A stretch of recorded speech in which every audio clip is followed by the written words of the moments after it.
السلام عليكم ورحمة الله وبركاته. سو دhowaada insha Allah.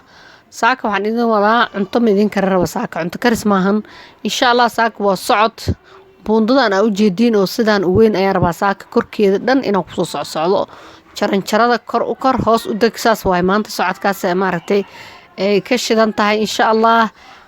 asxaabi waa taa idin sheegay maxaa la dhahay soco in la dhahay oo socod inaan idin sheegay in kala ma aqaan astaghfirullah, laakiin waxaa liigu yiri soco oo maaragtay waxaa la dhahay dadka rasuulka waa inay socdaan ay dhididaan.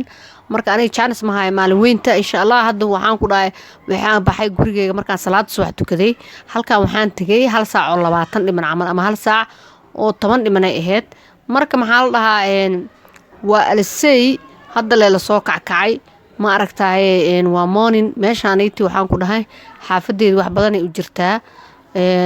waxaan ku dhahay qofka ugu socodka badanaaba maxaa u maleynaa meesha inuu u soconayo 30 daqiiqo ama 25 daqiiqo, laakiin qofka aniga camal tartiib iskaga socdo wuxuu qaadanaysaa 40 ilaa maaragtay 35 daqiiqo camal. marka socod wanaagsan hala socdo subaxdii inta ilmaha ku hurdaan salaada subax waxaa tukataa waqtigeeda yaa. marka insha Allah tacaala waxaan leeyahay waxaa soo helaysaa hawo nadiif ah oo maaragtay oo maaragtay maadaama habeenkii dhan ilmo iyo waxa ku soo jeedid mar waxaan ku dhamaa maalintii dhan jiko ku jirtid hadda maaragtay intay hurdayaan ka faa'iideystid maaragtay insha Allah oo team ku baxdin. aniga hadda gabdho kale ay la socday oo maaragtay isu heshaneynay oo maaragtay isla soconay. marka waxaan leeyahay insha Allah tacaala caafimaadku ka mid yahay. aniga waxaa la yiri waa inaad wiiga ugu yaraan 3 bari socotaa.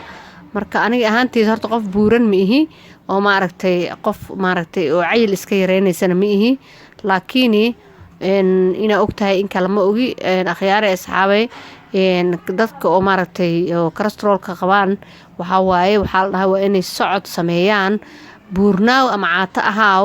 qof saaid u dhuubana laga yaabaa in maaragtay oo fat leeyahay oo maaragtay saliid ay ku jirto dhiigiisa. marka insha Allah tacaala dadka cayilan leh loogu talagalay ha isdhiin caato iyo cayil labadaba oo maaragtay waa inay socdaan oo maaragtay saas loo rucleeyaa oo maaragtay insha Allah uu yaraan wiigii 3 bari waa inaad socod sameysaa. aad iyo aad ayuu ku caawinaya insha Allah. hadday hurdo la'aan ku hayso hurdo maaragtay badan helaysaa jawigaas maaragtay iska soo qaadanay hawadaas neecawgaas maaragtay oo iska dhacayso oo booq la'aanta ayaa iska soo soconaysaa. marka hurdaad helaysaa haddii aad socotid waxaan ku dhahay guriga markay amaatid wax yar nasatid horaa ka hurdoonay habeenkiina maba kusii jirtabo. dadka hurdo la'aanta haysa marka waxaan leeyahay socodka badiya hurdo maaragtay idinkoon daawo cunin ayaad maaragtay helaysaan oo maaragtay ka timid xag ilaahay jirkaaga daalayo. laakiin haddaad soo jeedid oo telefoonka mashquulsan tahay maskaxda unbaa ku daalaysa soo maahan. laakiin markii aad jir ahaan u soo daashid jirka wuxuu u baahanayaa inuu hurdo nasto maaragtay oo maaragtay nasiino dheer ayuu qaadanayaa. marka insha Allah tacaala waxaan idin leeyahay hala socdo yaan la yareysan socodka insha Allah tacaala. السلام عليكم ورحمة الله وبركاته.